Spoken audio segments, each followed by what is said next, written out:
Good morning, आप लोग सबका स्वागत है नवर्तमाई ब्लॉग में। रही हो आप लोग बहुत ही अच्छे होंगे, मंगल कुशल होंगे और सबके घर में खुशियाँ खुशी होंगे। सो गाइज, आज बर पूजा का नहा खाने का है। अभी टाइम कितना हो रहा नहीं मालूम, अभी से हम काम स्टार्ट कर रहे हैं। मतलब पौने तो बज ही गया होगा।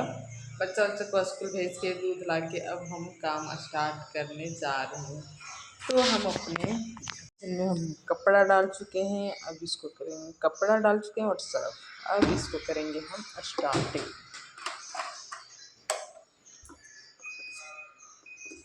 सो गाइस, आप आराम से देख सकते हैं कि कैसे बर्तन पड़े हुए हैं, पूरा घर पड़ा हुआ। मेरा बेडशीट वगैरह उठा के तो वॉशिंग मशीन में हम दे दिए थे। और सबसे पहले सफाई का उद्घाटन किया जाता है फ्रिज से, क्योंकि फ्रिज इतना गंदा था कि हम बता ही नहीं सकते। सो गाइज, हमको कभी कभी ये नहीं समझ में आता है कि इतने महान हम हैं कि धरती पर कोई और है। अब ऐसा हम क्यों बोल रहे हैं? आप लोग को लग रहा हो कि सच में महान है। नहीं भाई, हम महान नहीं, हम तो क्या हमको बोल सकते हैं। हम हमेशा फटाफट करने के चक्कर में इतना लेट होते हैं कि हम बता ही नहीं सकते। आज हम सोचे थे कि मतलब जल्दी ही उठेंगे, 3:30 बजे तक उठेंगे और 5:30 बजे तक सुबह काम सारे कंप्लीट करके शिवांश को टिफ़िन देके स्कूल भेजेंगे। लेकिन बिल्कुल भी मेरे साथ ऐसा नहीं हुआ। हम 3:30 बजे तो उठ गए, लेकिन 5 मिनट के चक्कर में हम इतना लेट हो गए कि बता भी नहीं सकते। और अगर बताएं तो आप लोग बोलेंगे आलसी से भी आलसी, इसलिए बताना हम अच्छा नहीं समझ रहे। तो यहाँ पे हम शिवांश को टिफ़िन उफ़िन दे के स्कूल भेज के दूध ला के अपना काम स्टार्ट कर दिए थे। और फ्रिज भी मेरा बहुत गंदा हो गया था, इसलिए हम सोचे इसको भी नहा धोवा देते हैं। अगर गंदा ज़्यादा होने लगता तो अच्छा नहीं लगता, बिल्कुल भी अच्छा नहीं लगने लगता। तो सबसे पहले हम फ्रिज पर लगे, फ्रिज को साफ़ किए। शिवांश के पापा फ्रिज का स्टैंड साफ़ करके हमको फटाफट देते गए। शिवांश के पापा ऐसे नहीं है कि हम कमाते हैं तो हम काम नहीं करेंगे, नहीं भाई। शिवांश के पापा मतलब हर काम में हेल्प कराते हैं। तो फिर यहाँ हम फ्रिज साफ़ करके आ जाते हैं किचन में। किचन में मेरा इतना सारा काम होता है कि हम बता ही नहीं सकते। सारा बर्तन साफ़ करो, तावा चकला बेलना सारा साफ़ करो। अब इतना साफ़ क्यों कर रहे हैं, अब ये भी प्रश्न आ रहा होगा। तो भाई, बर पूजा में ना कहीं कहीं नहा नहीं खाते हैं और कहीं कहीं नहा खाते हैं। तो मेरा ससुराल जाया, वहाँ नहीं नहा खाते थे, लेकिन अब नहा खाते। लेकिन हम जब से देखें अपनी माँ को करते हुए बर पूजा, वो नहा के खाती थी तब बर पूजा करती थी। तो वही हम भी किए, पहले नहा धोवा के खाएं तब पूजा करना है। तो हम लग गए सुबह से ही अपना सारा काम में। यहाँ सारे डब्बे को धोना। अब हमारे किचन में डब्बा का भी तो कहना नहीं है, इतना सारा डब्बा होता है कि बताइए मत।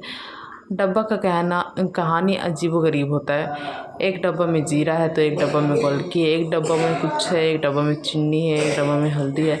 सारे को पोंछ के फेंकना नहीं है भैया। फेंकते फेंकते इतना महान हमको नहीं बनना है कि जितना हम औरतें लिस्ट में आ जाते हैं, उतना महान हमको नहीं बनना है। तो हम सारे डब्बे को साफ़ करके, गंदा हो गया था, तेल चिपचिपा हो जाता है। तेल अगर उसका जो क्या बोलते हैं, धुआं पड़ता है तो चिपचिपा हो जाता है। तो हम यहाँ कपड़ा से फटाफट से साफ़ कर रहे हैं। और इधर हमको डांट भी मिल रहा था कि तुम तो आज हमको 2 बजे खिलाएगी, 2 बजे खिलाएगी।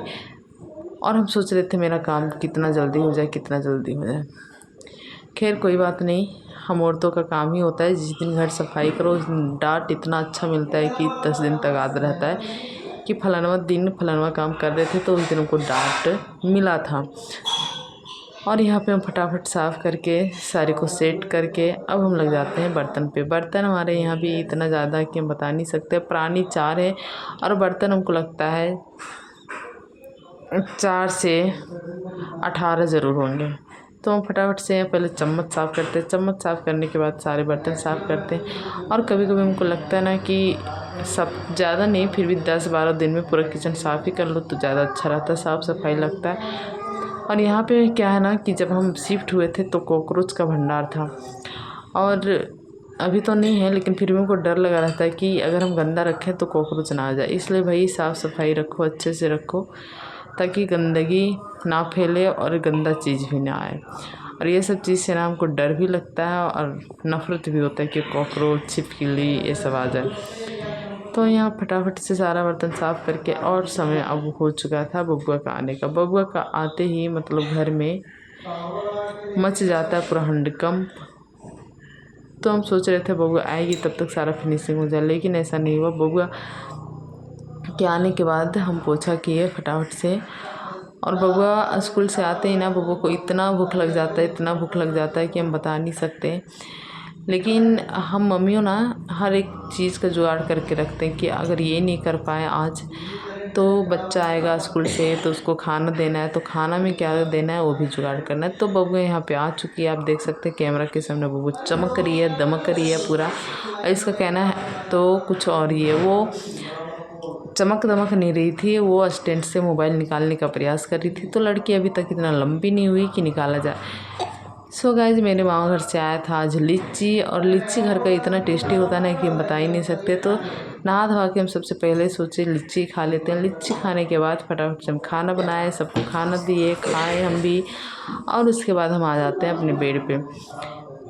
बेड को हम सेट करते हैं अच्छे से, बेडशीट बिछाते हैं, तकिया का खोल लगाते हैं, और फटाफट से हम 10 मिनट के लिए आराम से सो जाते हैं। और मेरा आदत है ना, अगर आराम से हम सो रहे हैं तो हल्ला गुल्ला बिल्कुल भी बंद। लेकिन मेरे बच्चे कहाँ सुनते, मेरा प्रॉब्लम कहाँ समझते हैं, ऐसा तो हो ही नहीं सकता है। कभी चेक किया, कभी मैं किया, कभी टेक किया, कभी दोनों मतलब हंस रहे हैं, खेल रहे हैं, कभी इतना झगड़ने लगेगा कि दुश्मनों का भी दुश्मन है। तो इन लोग को डांटते फटकारते हम बोले चलो तुम लोग भी 1-1 घंटा आराम करो। लेकिन इन लोग का कहना है कि 1 घंटा आराम नहीं करना चाहिए, नहीं तो हम खेल नहीं